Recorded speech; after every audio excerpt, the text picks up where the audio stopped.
राज्यात 2019च्या निवडणुका पार पडल्या. निकाल लागला. भाजप शिवसेना युतीची सत्ता येणार हे जवळपास नक्की समजलं जाऊ लागलं.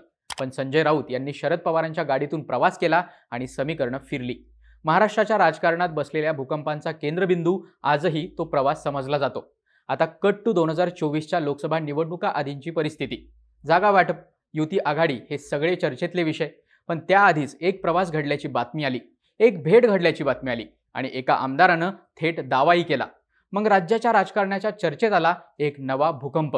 उद्धव ठाकरे आणि भाजप एकत्र येणार अशी चर्चा सुरू झाली. पण ही चर्चा नेमकी कुठून सुरू झाली?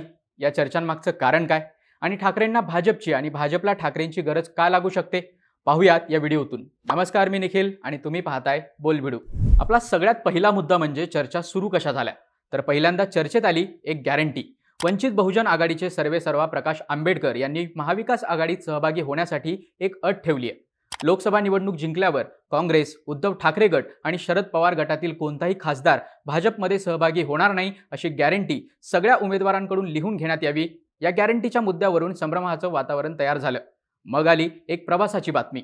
जामनगरमध्ये अंबानींच्या कार्यक्रमाला जाताना उपमुख्यमंत्री देवेंद्र फडणवीस यांच्या पत्नी अमृता फडणवीस आणि उद्धव ठाकरे आणि त्यांच्या कुटुंबियांसह एकाच विमानातून प्रवास केला अशा बातम्या आल्या. दोन कुटुंबातली दरी मिटणार का? मनोमिलन घडणार का? अशा चर्चा व्हायला लागल्या. पुढची बातमी होती एका भेटीची. राज्याचे शिक्षण मंत्री दीपक केसरकर यांनी वृत्तपत्रामधल्या बातम्यांच्या आधारे दिल्लीत रश्मी ठाकरे आणि आदित्य ठाकरे यांनी पंतप्रधान नरेंद्र मोदींची भेट घेतली असा दावा केलाय. संजय राऊत यांनी भेट झाल्याचा दावा खोडून काढलाय. पण तरी देखील चर्चा सुरूच राहिल्या. याचं कारण ठरलं आणखी एक दावा. शिंदेच्या शिवसेनेचे आमदार शहाजी बापू पाटील यांनी 1000% उद्धव ठाकरे आणि पंतप्रधान नरेंद्र मोदी एकत्र येणार असं वक्तव्य केलं आणि राज्यात आणखी एका नव्या भूकंपांच्या चर्चांनी जोर धरला. पण या चर्चा कोण घडवून आणतंय? तर सध्याच्या चित्रानुसार एकनाथ शिंदे गटाचे नेते दीपक केसरकर असतील किंवा शहाजी बापू पाटील या दोन्ही नेत्यांच्या वक्तव्यांमुळे उद्धव ठाकरेंच्या भूमिकेबद्दल संभ्रम तयार होतोय. जागा वाटपाची बोलणी शिगेला पोहोचलेली असताना या चर्चांमुळे उद्धव ठाकरे डॅमेज होणार आणि महाविकास आघाडीसोबत बोलणी सुरू असताना ठाकरे भाजपच्या आडून काय प्लॅन करतायत यामुळे संशयाचं धुकं तयार होणार आहे. सोबतच शिंदे गटाचे नेते ठाकरेंना भाजपसोबत जावं वाटलं तर काही गैर नाही अशी सॉफ्ट भूमिका देखील घेताना दिसत आहेत. शिंदे गटाच्या कित्येक नेत्यांना महायुतीच्या जागा वाटपात डावललं जाण्याची शक्यता आहे. त्यामुळे ठाकरे गटात परतीचे दोर शाबूत असल्याची चाचपणी अनेकांकडून केली जाते असं देखील चर्चा आहेत. त्यामुळे ठाकरे पुन्हा भाजपसोबत जातील ही चर्चा शिंदे गटाच्या पथ्यावर पडणारी आहे. पण या झाल्या चर्चा आणि चर्चांची कारणं. आता ठाकरे गट आणि भाजपची भूमिका काय?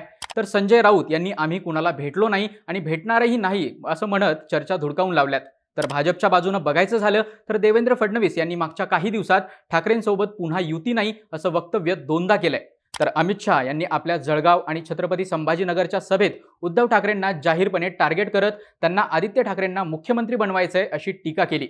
म्हणजेच ना ठाकरे गटाकडून सकारात्मक चित्र दिसतंय ना भाजपकडून. पण म्हणून चर्चा हद्दपार होतात का? किंवा एकत्र येण्याच्या शक्यता निकालात निघतात का? तर नाही. मागच्या 4 वर्षात घडलेल्या घडामोडी, पडद्यापुढे दिसणाऱ्या चित्रांच्या विरोधाभास आणि एकमेकांना गरज असल्याची कारणं या गोष्टी चर्चांना बळ देतात आणि ठाकरे भाजप एकत्र येतील याच्या चर्चांना देखील बळ देतात. शक्यता पाहताना पहिल्यांदा बघूया भाजपला ठाकरेंची गरज काय. तर या प्रश्नाचं थेट नाही असं उत्तर देता येत नाही. त्यासाठी बघावे लागतात काही अंडरकरंट्स.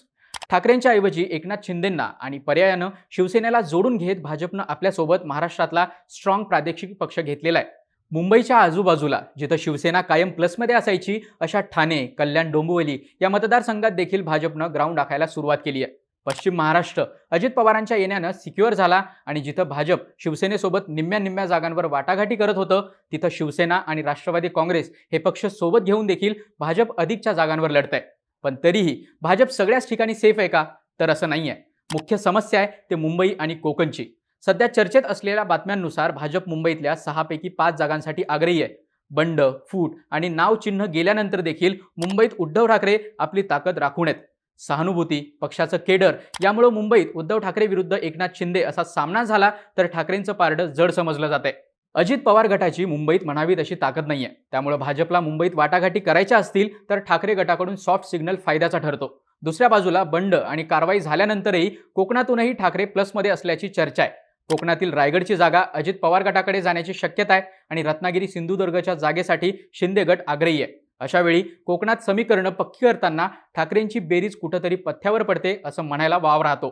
पण हिंदू वोट बँकेवर असलेली पकड, शिंदेंमुळे मराठी मतांची बेरीज आणि राज्यातल्या गुजराती, उत्तर भारतीय मतदारांवर असलेलं एकहाती वर्चस्व यामुळे मुंबई कोकण व्यतिरिक्त भाजपला ठाकरेंची थेट गरज आहे असं म्हणता येत नाही. आता बघूया ठाकरेंना भाजपची गरज का वाटू शकते.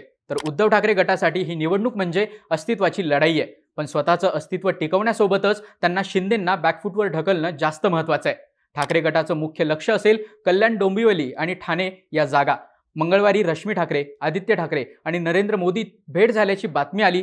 त्याच दिवशी संध्याकाळी भाजपच्या संभाव्य यादीत ठाण्यातून संजीव नाईकांचं नाव दिसायला लागलं. भाजप ठाण्याच्या जागेसाठी आग्रही आहे, पण हा आहे एकनाथ शिंदेंचा बालेकिल्ला. जिथं भाजपचा उमेदवार उभा राहिला तरी शिंदेंची अडचण होणार आहे, पण शिंदेंचा उमेदवार इथून पडला तर त्यांच्याबद्दल परसेप्शन बदलू शकतं. आता दुसऱ्या बाजूला कल्याण डोंबिवलीमधून श्रीकांत शिंदेंच्या विरोधात आदित्य ठाकरे लढतील अशी देखील चर्चा आहे.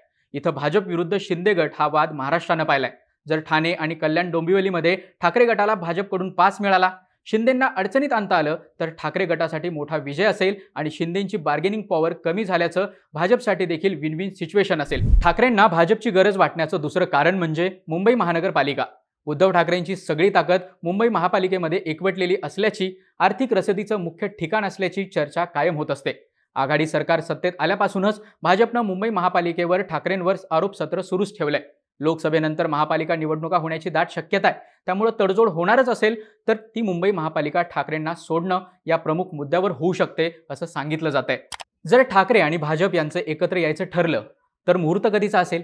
याची एकमेव शक्यता म्हणजे निवडणूक निकालानंतर. महाराष्ट्रात भाजप आणि ठाकरे गट सर्वाधिक जागा लढणार आहेत. साहजिकच जास्तीत जास्त उमेदवार निवडून आणायची संधी या दोघांकडे आहे.